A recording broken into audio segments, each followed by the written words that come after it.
Night, partly cloudy with a low in the low to middle 60s. Friday, a partly sunny, windy, and very warm day with a high in Chicago in the upper 80s or the low 90s.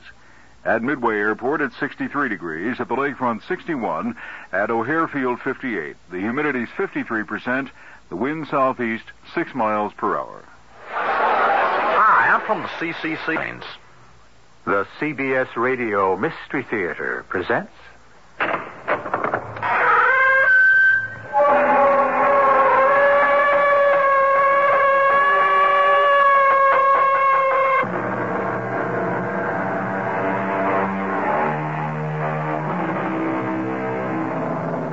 Come in. Welcome. I'm E.G. Marshall. All the world loves a love story. Adventure is absorbing, mystery is marvelous, and suspense is superb. But of all the categories, give me first the tale of the old house, the creaking stairs, the wind that moans about the eaves like a human voice, and the jagged flashes of lightning that tantalizingly reveal only the suggestion of the shapeless white figure gliding through the driving rain. The ghost story. Such a one as I bring you now. I want my baby. It's her. The woman in the mirror. Help, please, help. We shouldn't have locked her away, Christopher. She's trying to tell us something. Help,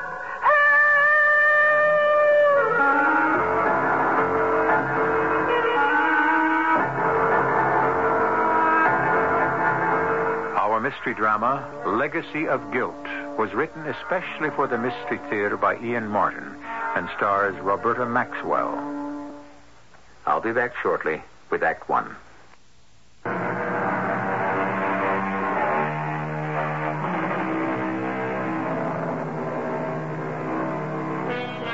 The house is some 40 miles outside New York, perched on a bluff over the Hudson.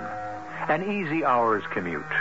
It is a perfect example of American Victorian, with fancy gingerbread moldings, surrounded by a wide porch, the steep roof crowned by a useless tower room. It is rambling without being large, and stands in considerable disrepair. A situation that Tom and Angie Barr, two young New York actors who have just become parents as well as new householders, intend to repair. What are you doing? Oh, I overcut one of the shelves a smidge, so I'm backing it off with a wood rasp. I don't mean that. It's after dinner, and this is supposed to be your day of rest. Angie, Sunday's the only night off I get from the play. Exactly. So you ought to spend it with me, to say nothing of your son. Honey, I spent all day with you and the baby. That was a hardship? Oh, come on. You know it wasn't. Hey, what's the matter with you? Something wrong with his nibs? No, he's fine. Sleeping like a baby? What else? Oh, darling. Angie. Tom, darling, I don't care what you do with your spare time. You just have so little of it. But I do want you to relax. Look at who's talking. You can't kid me anymore since I had the baby. It took Christopher to teach me how to slow down. This time off from the soap opera has been invaluable to me. This building and remodeling is good for me. It's sort of therapy. It looks like hard, tiring work to me. But it isn't. It's a joy. It's a real challenge. Like these shelves I'm building into these two alcoves. They're going to be wonderful. We've got crates of books, and the shelves balance the ones around the fireplace on the opposite wall. Now, that's just the point. Why does the wall stick out in the middle here a couple of feet? I thought we knew all about that. It's because the big kitchen fireplace backs up on this, and the stick-out part here is the chimney and the flue. That's what I thought at first, but look, what if it was a double flue, and behind this is a second living room fireplace? So? What if it is? Angie, can't you see? If the living room here had opposing fireplaces, how it'd make the room stunning instead of just plain marvelous. I see what you mean. But wouldn't it be a terrible amount of work? I'm not suggesting we start tonight. Good. Because I want you to come up to the attic with me. I've been finding all sorts of interesting stuff up there. Oh, like what? Something that would please me and make me happy if it could be salvaged. An old mirror and vanity. I thought they might be just right in the bedroom. If there's anything connected with the bedroom I haven't provided so far, by all means. You idiot. Come on, darling. Let's have a look at your vanity in the attic.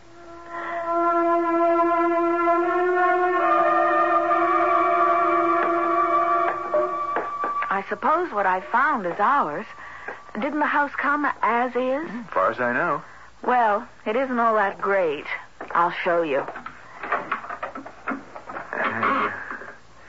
See, there's a light somewhere. It's overhead, right in the middle.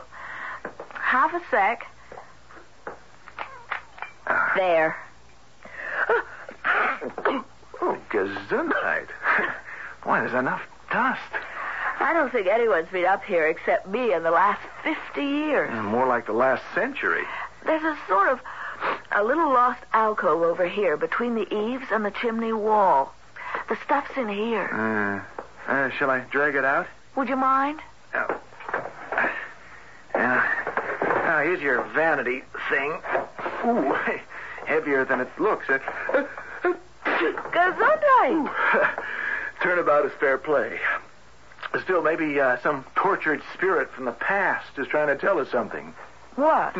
Amidst the dust of ages, from out the grave I cry, open not the pages, let sleeping vanities lie. What's that from?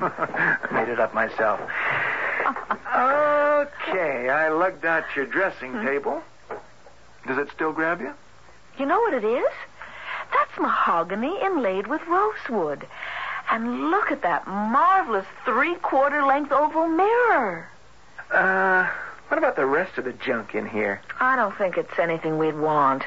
Except maybe the trunk. What's in there? I don't know. I didn't know if I should open it. Or could. Oh, let's have a look. Oh, my. What is it? Faded old baby clothes. Oh, aren't they sweet? All handmade. And? Well, they've never been used. Any of them. At least, I'm pretty sure not. Anything we can use for Christopher? No. They're practically disintegrating. They must be 100 years old. Anyway, I don't want Christopher in any hand-me-down. Oh, honey, I was only kidding. Oh, look at this. What? An old photograph. Isn't she beautiful? Let me see. Yeah, she is. You know why? What do you mean? She looks a lot like you. You see it? She does. Sort of. Only I'm not that pretty. Oh, don't you ever believe it. She looks awful sad, though. Her eyes are kind of haunted. Gives you a shivery feeling. I wonder what got her so uptight. Maybe these clothes were for her baby, and she lost it or something. So, what do I do about this dressing table? Oh, just leave it till we know if it's ours to use. Yeah, check into it first thing tomorrow morning.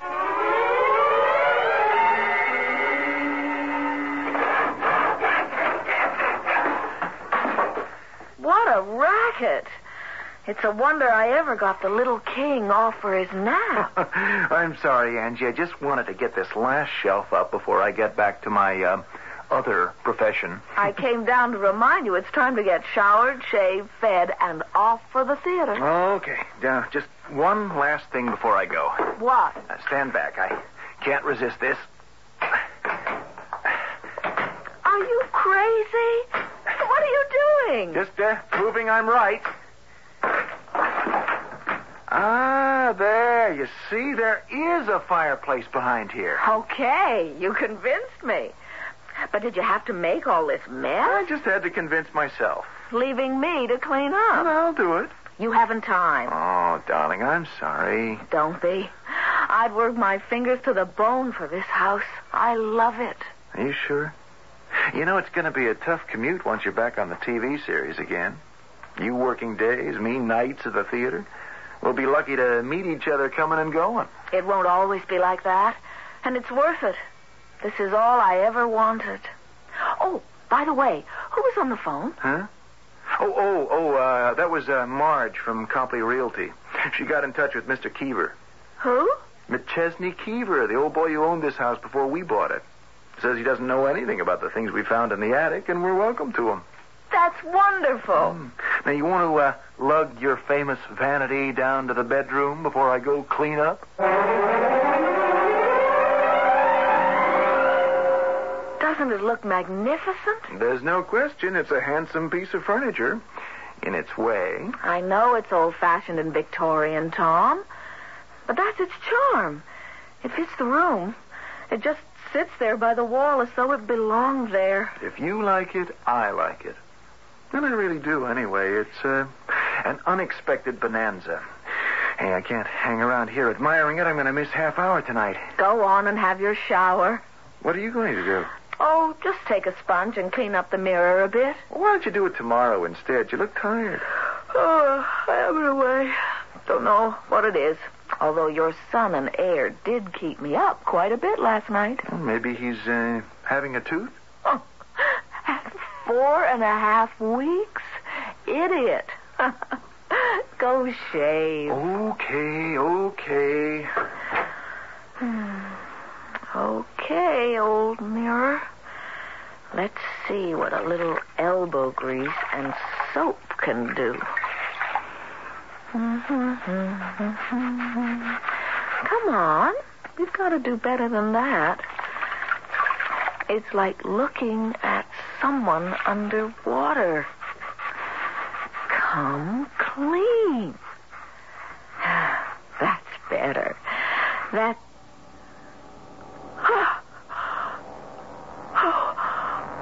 Oh, no. That's not me. That's... who are you? Who do you want? Who?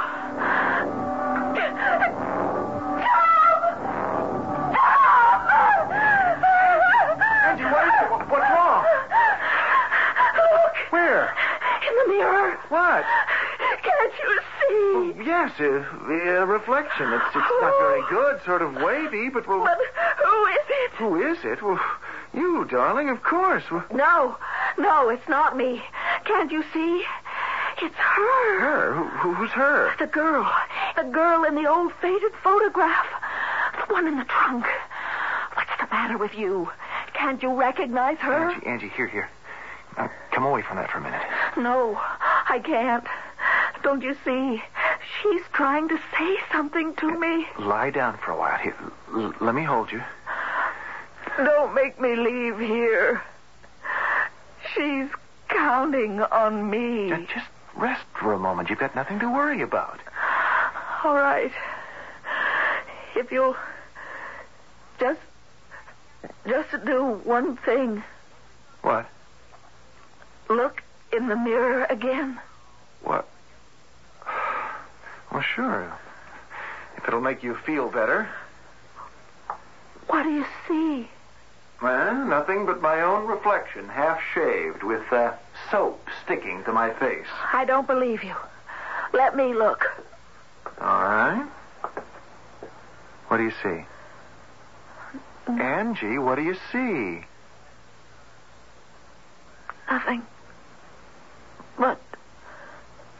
But my own reflection. But a moment ago, Oh, Tom, what's the matter with me? Am I going out of my mind?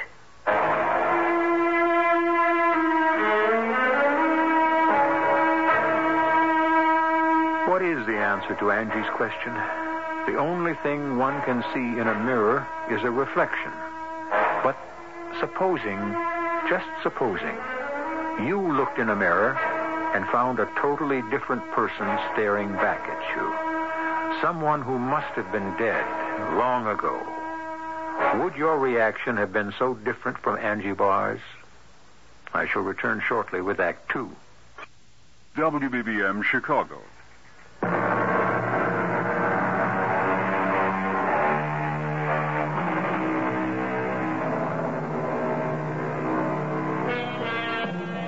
In the quiet bedroom, Tom sits holding Angie's hand.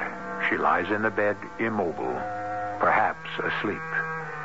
Tom's eyes are gloomy and brooding, his gaze fixed on the mirror on the vanity, his brow crinkled with concern.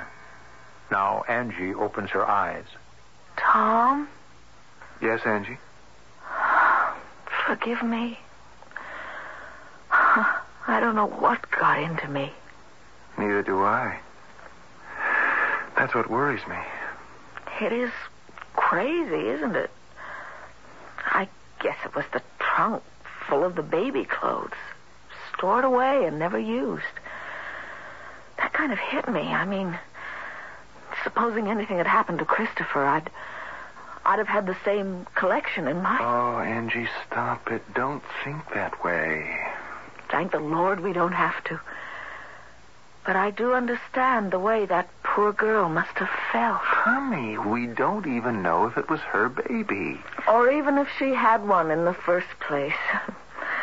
Hey, look at the time. I've got to get you some dinner and get you on the train for New York. No, I'm not going to the theater tonight. What do you mean you're not going? You've got to. It's in your contract. Well, the standby can go on. I'm calling in sick. I can't leave you alone up here, Angie. Not after what happened. I'll be all right. Honest, Tom. Look, I'll prove it. I'm looking in the mirror, and what do I see? Me. That's all. And I look like something the cat dragged him. One good reason I'm not leaving you. You can't be alone. I'm not alone. I've got Christopher. Well, suppose you had another wingding. Who'll take care of him? All right. I'll get someone over here to be with me. Marge or someone. But I can't let you miss a performance because of me.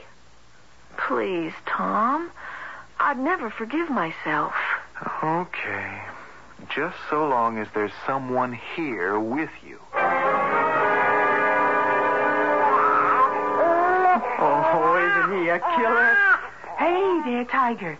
Say hello to your Auntie Marge. Mercy, what does this kid weigh? 8 pounds, 12 3/4 ounces. Oh, you better call the Giants. They could draft him for defensive tackle. He's not going to be a football player. Come on, Marge. Give him to me. It's his bedtime. Oh, this man is raring to go. He's not going to sleep. He will once we leave. I want to take a gander at this famous mirror in the vanity. I think maybe I don't want to be around it anymore tonight. Oh, okay, skip it. But, as the realtor who sold you this house, I feel responsible. Well, just because I had a sudden attack of the crazies? I don't know what got into me. Oh, neither do I. Oh, that is a beauty. Any idea of what this thing's worth? I didn't think about that. I just had an urge to bring it down here into the bedroom.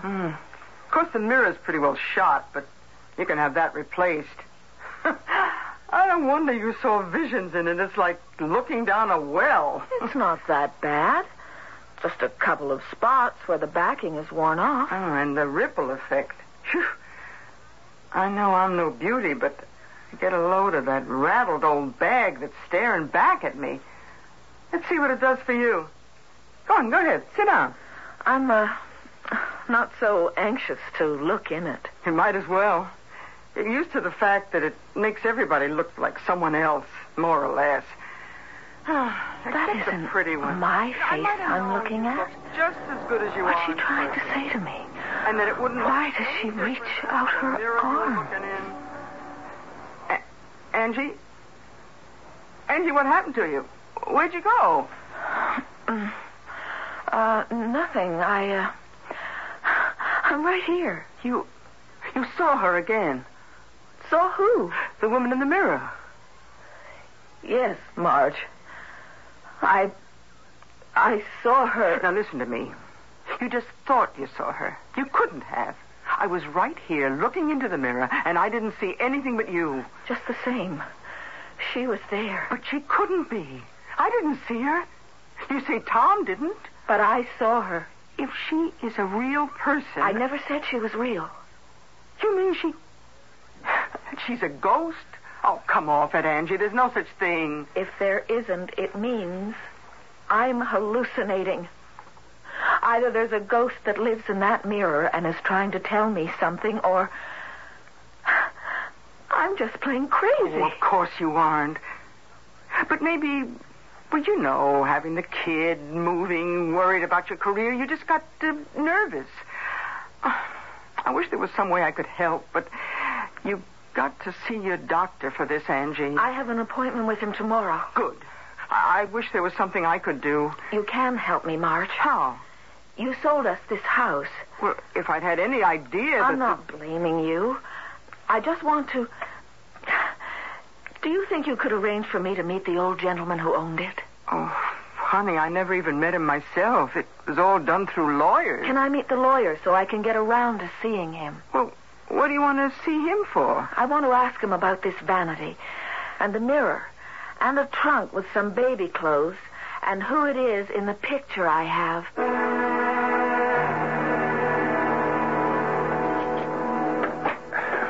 Angie, you didn't have to wait up for... Oh, I'm sorry, Marge. I saw the light here in the living room. I thought it was Angie. Oh, she just went upstairs a minute. Your son and heir was kicking up a storm. Well, I didn't mean for you to stay so late with Angie. Oh, I would not have left that beautiful wife of yours for anything till you got home. Why? Did something happen? Oh, it sure did. She thought she saw something in that mirror again. How do you know? Well, I was in the room as she was putting Chris down for the night, and like a fool, I wanted to have a close look at the piece of furniture. I said something about the mirror being so decrepit. Anyone would look a fright in it. But you know me, that wasn't enough hangnail psychology. I calmed her into sitting down and looking at herself in it, just to show it was a plain, ordinary mirror. And before you know it, she was off on some kind of a trip. You said she saw something in it? Yeah, the same woman. Tom, you got to make sure that girl of yours gets to the doctor. She has an appointment with him in the morning. I was going to babysit while she went. No, look, I'll be glad to babysit for you, Tom. You just make sure she tells the doctor about this fantasy of hers or whatever it is.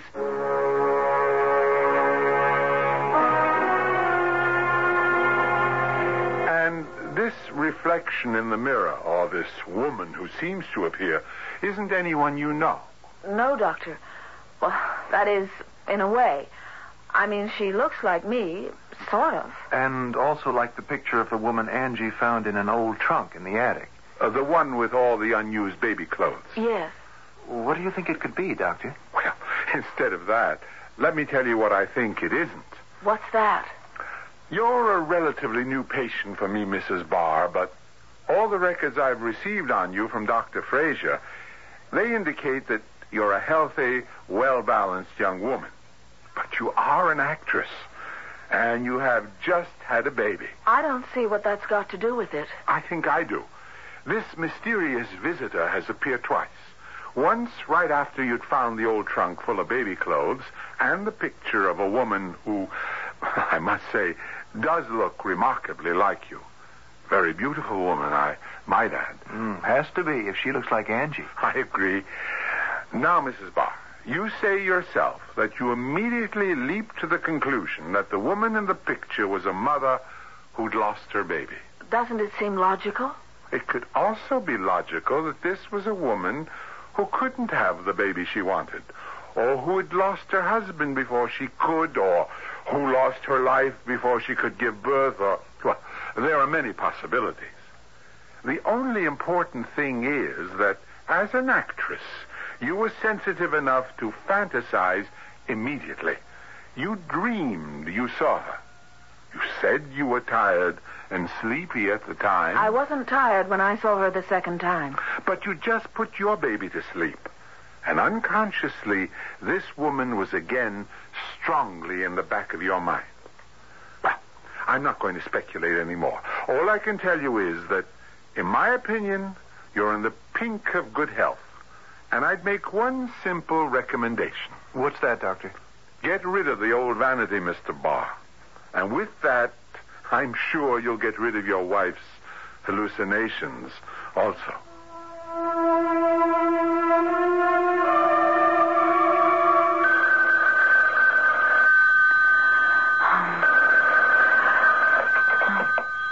Hello? It's Tom, Angie. You all right? Tom, where are you? Aren't you at the theater? Yeah, it's intermission. I was worrying about you, so I just thought I'd call. What are you doing? I just finished feeding the baby, and I was putting him to bed. Everything okay? Tom, we took the vanity back up to the attic, even though I felt kind of silly about it. So what could be wrong? I don't know. I'm perfectly all right. I hope. Just wish I'd gotten a nurse for the baby so there'd be someone with you. Cheer up.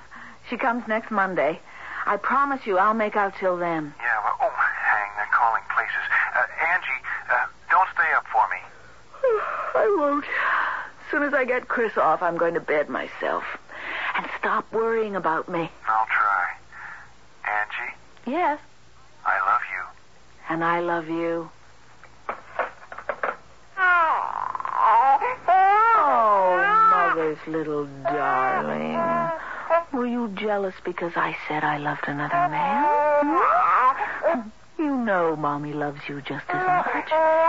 She knows just how wonderful you are and how much you mean to her.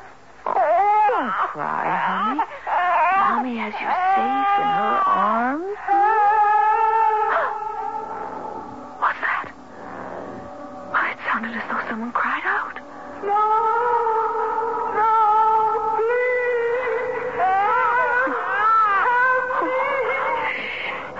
Hush, darling.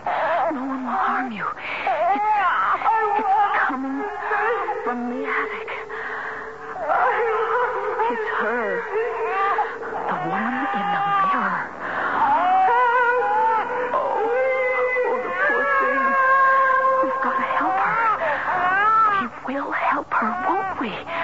My big man.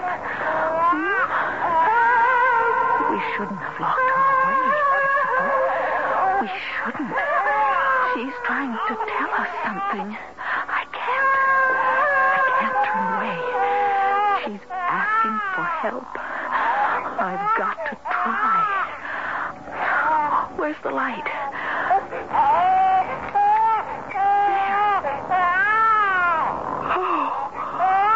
Oh, you can see her in the mirror. Her back is turned. She's searching for... Wait. She turned around. Oh, no! You can't have him! You can't have my baby!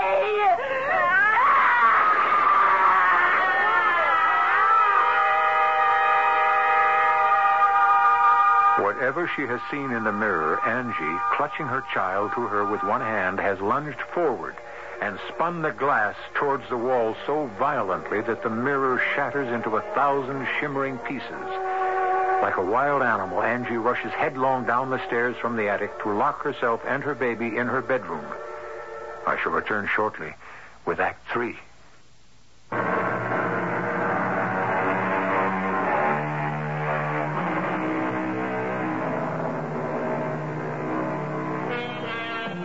All the way home in the train, Tom Barr has had this twisting of unease below his stomach. Most of us have felt this premonition at one time or another about someone we love, this kinetic feeling that can only be explained by ESP or simple hunch. From the train, he has hurried to his car, driven to the house recklessly, calmed at the last moment by its quiet exterior as he turns into the drive, with only one light shining from the bedroom. Reassured, he parks the car and walks upstairs to the bedroom door.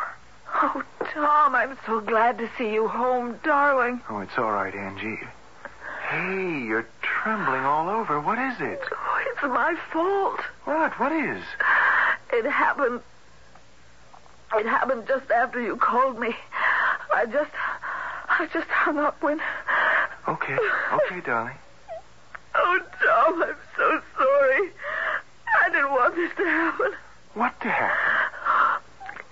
After I hung up, I went to talk to Christopher a moment. And suddenly I heard someone, kind of far off, calling for help. I picked up the baby and went to the attic door to listen, because it didn't seem like it was coming from outside. When I opened the attic door, it was louder. Are you crazy? You thought someone was inside the house, and you... Who did you think it was? I didn't have to think. I knew.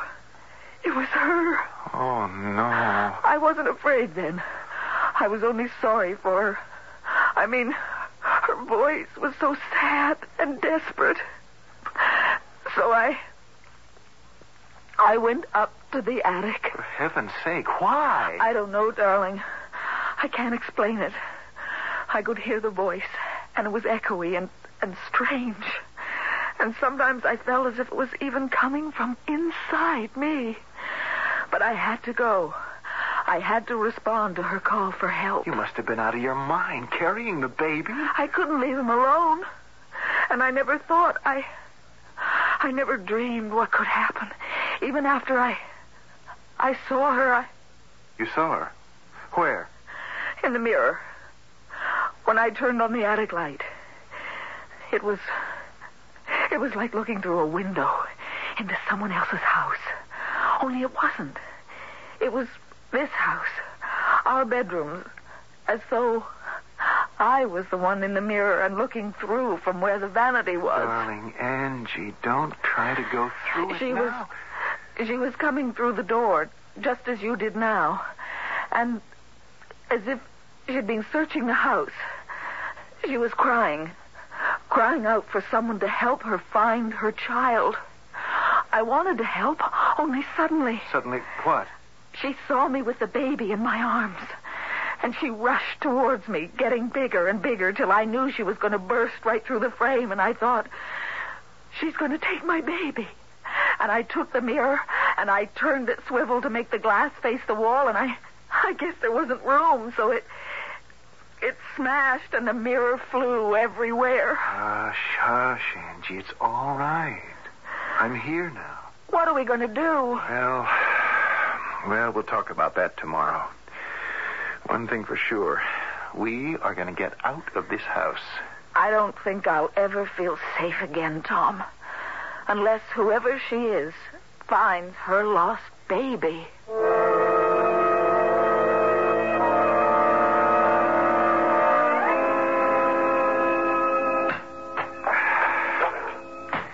Tom? Oh, Angie. What are you doing? Oh, indulging in some emotional therapy, I guess. Anyway, since we'll have to sell a house, I've got to fix up this wall I broke through to the fireplace. I don't want to move, Tom. This is our house. Why should we be chased out of it? Well, I should think you could answer that easier than me, Angie. I can't help what I saw last night, what I heard. I didn't say you could. I'm not going to be driven out of my house. I won't let it happen. This is a problem that's got to be solved right here. Oh, by the way, Marge called. What does she want? Oh, something about McChesney Keever, the old boy who owned the house before we bought it. She said he was anxious to talk to us. Well, to you. Did you ask her to contact him? Yes, I did. Why? Because he's my only hope to establish that there really is a ghost in this house, and perhaps give us a clue how she can be exorcised.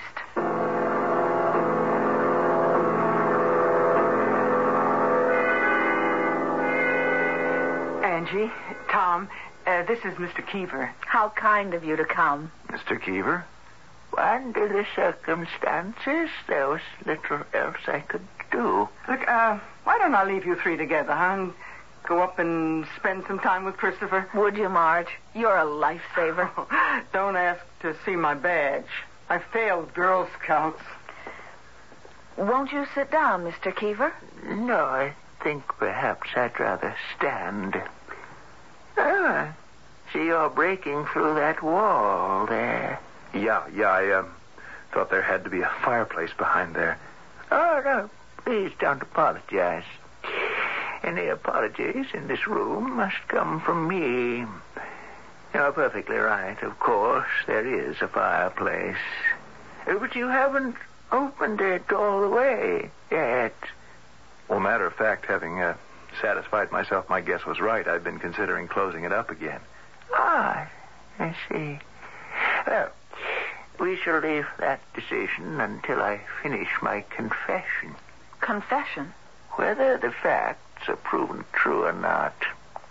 From what Mrs. James has told me, since the discovery of the old vanity, you've been plagued by a series of inexplicable events. I'm ashamed to say I realize that I have visited upon you a legacy of guilt. I do wish you would sit down, Mr. Keever. In due time, my dear. I'll try to make this as brief as possible. It's painful to me. My father was H. Haverford Keever, a moving spirit in these parts. I was born, I always thought, in this house in 1895. I'm 84. Can I get you something to drink, sir? Some tea, some water? No. Let me finish. My father was something of a philanderer. Dear me, that sounds impossibly old-fashioned. But all those years ago, it was neither simple nor funny. Fortunately, he was rich. So, having got a certain young woman in trouble, when it became no longer possible to conceal her problem, he arranged to have her, what shall I say, domiciled nearby in his summer house. This house. That was the lovely young woman in the picture I found? By no means. That picture was of the woman I grew up believing was my mother. But she wasn't? Bear with me. Alexandra, for that was my father's wife's name, was pregnant at the same time as my father's mistress. But when the moment came for both of them to deliver, the mistress delivered first, the wife second, with only one difference. The first baby was alive and healthy. The second lost not only its own life, but the mother's as well. I don't understand which was which. That was the legacy of guilt. You see, I grew up believing that my mother died in childbirth, and that the woman my father married after a decent interval was my foster mother. But she was actually your real mother? Yes. But how? What happened to the baby who was stillborn? I have only my father's word for that. I've never wanted to test if it really was the truth. It didn't seem to matter anymore. What do you mean, your father's word? After his death, when the estate was finally settled, I was handed a letter that my father had left for me. I destroyed it after I read it, but I remember very clearly how it began. My dear and only son, I have lived with a lie all my life. And even now, confession comes hard to me. I bear a terrible guilt that I was responsible for destroying your relationship with your mother. There is no way I can make amends. This is only a selfish attempt to clear my own soul. I don't understand. I grew up believing that I had been responsible for my mother's death. And I resented my father's wife for pretending to be my mother, not knowing that she really was. Do you understand now? You were substituted for the child that died. Correct. But what happened to the dead baby? It was too late for it to become a matter of record. It had had to be disposed of. How? I must admit that after reading my father's letter, I put it out of my mind. You see, it didn't matter anymore. I wasn't even sure if I believed any of it. Of course, there was always an easy way to prove it. But somehow it didn't seem worth the effort. What was it, sir? Life is so frequently more bizarre and unreal than any story. You see, there's a problem in opposing fireplaces. If one flue draws better than the other, a room can quickly be filled by smoke. At the time I was born, my father was in the process of walling up one of the fireplaces in this room. There was a small and tiny corpse to be disposed of. Where better than a hearth that was about to cease to exist also? Oh, murder. No. Not that. I just meant that... Now that it's all out in the open, why don't we make sure? No, let me. It won't take a moment to knock out the rest of the bricks. So that's why she haunts this house. She's looking for her lost baby. I can't answer that, my dear. But it seemed to me imperative that you know the whole story. I would never have sold you the house if I'd known it was haunted. Then you believe with me it is? Yesterday I would have scoffed at that. Today, Oh, my Lord. What is it? Look for yourselves. A skeleton. It's so tiny. But big enough to bring the truth to light at last.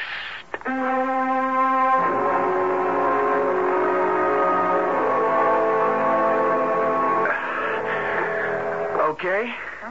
I have it. Put it down. All right. Now, you drop your end first. That's it. There. Back where it belongs. Oh, I don't know how you talk me into these things. Why would you want the vanity back down here? I just said it. Because it's where it belongs. Without a mirror? We'll replace that. Oh, that poor old man. Huh? Mr. Keever. Oh, yeah.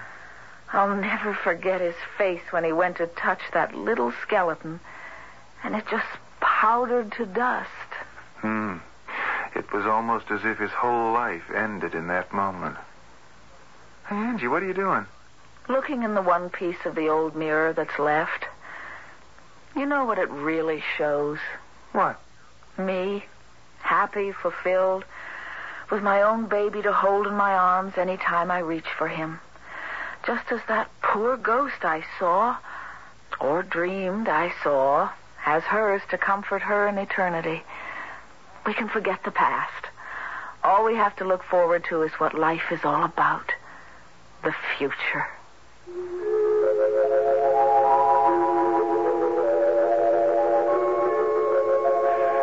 So the ghost is laid to rest. A tiny ghost, never even born, but one who has perhaps found immortality in the arms of a mother who gave her own life to bear him. The past is buried. The legacy of guilt wiped out. And Tom and Angie Barr can once again look ahead to their marriage promise with as much hope as anyone else can, to live happily ever afterwards. Maybe we're all too emotional.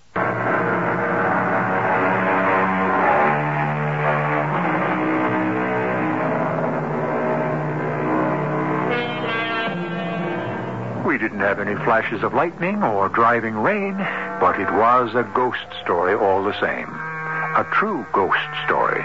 Because if you don't believe in spirits and beasties and all those other things that are accused of haunting our waking dreams, how do you account for what Angie saw in that fateful mirror?